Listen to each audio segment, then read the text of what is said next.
लेकिन मेरी परिवार की स्थितियां ऐसी थी कि मेरे को पढ़ाई के साथ साथ में मजदूरी भी करना था। और किसी ने बोला कि आपकी इंग्लिश अच्छी नहीं है तो आप नहीं कर सकते हो, और फिर नौकरी से रिजाइन कर दिया। नौकरी से रिजाइन करने के बाद में एक्सपोर्ट का काम शुरू किया। मेरा कहने का मतलब है आप निरंतर प्रयास करोगे तब आप जिंदगी में सफल होगे।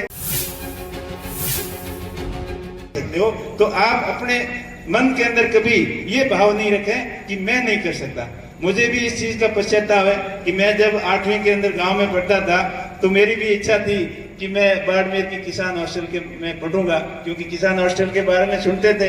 कई हमारे गांव के बच्चे जो मेरे से सीनियर थे वो यहाँ पढ़ते थे। तो लेकिन मेरी परिवार की स्थितियां ऐसी थी कि मेरे को पढ़ाई के साथ साथ में मजदूरी भी करना था। तो यहाँ बाड़मेर के अंदर कोई इंडस्ट्री एरिया था नहीं, तो मैंने सोच किया बालोतरा, वहाँ औद्योगिक एरिया था, तो वहाँ जिगर और ये कपड़ा रंगाई छपाई का काम करके साथ साथ में मैंने 12वीं की और 10वीं तब तक गांव में ही कर ली थी। तो मेरा कहने का मतलब मेरा भी इस संस्थान से बहुत ज्यादा लगाव था। और उसके बाद में कॉलेज में पढ़ने का भी बहुत सपना था कि अच्छे कॉलेज में एडमिशन होगा, पढ़ाई करेंगे, लेकिन उस समय की आवश्यकता थी कि कैसे न कैसे नौकरी लग जाए। तो 10वीं करते ही फौज की भर्ती के पीछे पड़ गए और धीरे धीरे 12वीं होते ही फौज की भी नौकरी लगी, साथ में पुलिस की भी लगी। तो दोनों में सोच किया वो पुलिस वाली ठीक है, इसमें जाते हैं। तो पुलिस की नौकरी ज्वाइन करने के बाद में फिर भी मन नहीं भरा। वहां जाके दिल्ली की साकन शोध देखी, वहां दिल्ली की हलचल देखी, तो ये लगा कि हमें भी कुछ बड़ा आदमी बनना है, कैसे बन सकते हैं। तो प्रयास किया। आशीष जी बैठे, मैं आपको बताना चाहूंगा मैंने भी वहाँ यूपीएससी की कोचिंग ज्वाइन की, क्योंकि जब तक 2-4 साल निकल गए थे प्राइवेट के रूप में। 12वीं के बाद में स्वयं पार्टी के रूप में मैंने ग्रेजुएशन भी या बाड़मेर कॉलेज से किया था, 2000 में कंप्लीट हुआ। तो उसके बाद में वहाँ तैयारी शुरू की, लेकिन वहाँ लगा कि यहाँ अपनी बात जमने वाली नहीं है, क्योंकि वो लग जाता है कि अपन क्या करने जा रहे हैं और क्या कर पाएंगे कि नहीं कर पाएंगे, कोशिश करने पे पता चल जाता है। तो वहाँ बात नहीं बनी, वही आशीष जी वाली बात सामने आ गई। और किसी ने बोला कि आपकी इंग्लिश अच्छी नहीं है तो आप नहीं कर सकते हो। और फिर हिंदी भी बहुत बढ़िया नहीं थी, गांव के अंदर तो पढ़ाई इस स्टैंडर्ड की थी। आजकल तो फिर भी स्टैंडर्ड काफी सुधरने जा रहा है। तो पहले के 10वीं में आए तब तक ABCD भी पूरी तरीके से नहीं लिखनी आती थी, और 10वीं में भी बाई ग्रेस पास हुए, 12वीं में बड़ी मुश्किल से पास हुए, लेकिन हिम्मत कभी नहीं आ रही।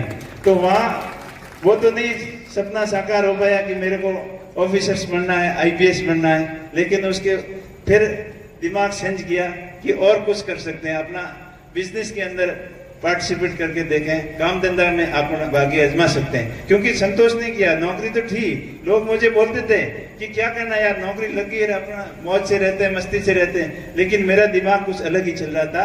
तो मैंने नौकरी के साथ साथ में अपना बिजनेस करना शुरू कर दिया। शुरुआत में बहुत काफी असफलताएं हुई, उतार चढ़ाव हुए, लेकिन मैंने हिम्मत नहीं हारी कि मैंने जो ठान लिया है वो करके दिखाना है। ये भाव हमेशा मन में रखे। बिजनेस में भी 1-2 जगह बहुत काफी मार पड़ी, फिर दोबारा रीस्टार्ट किया, फिर जाके अच्छा समय आया, अच्छा मौका लगा। और हर एक प्रत्येक आदमी के जीवन में एक गोल्डन चांसेस जरूर आते हैं, लेकिन उसको अपन कैसे भुना सकते हैं, अपना कैसे सकते हैं, वो अपने खुद के ऊपर डिपेंड करता है। तो मुझे भी अच्छी काम धंधे की लाइन हाथ लगी और फिर नौकरी से रिजाइन कर दिया।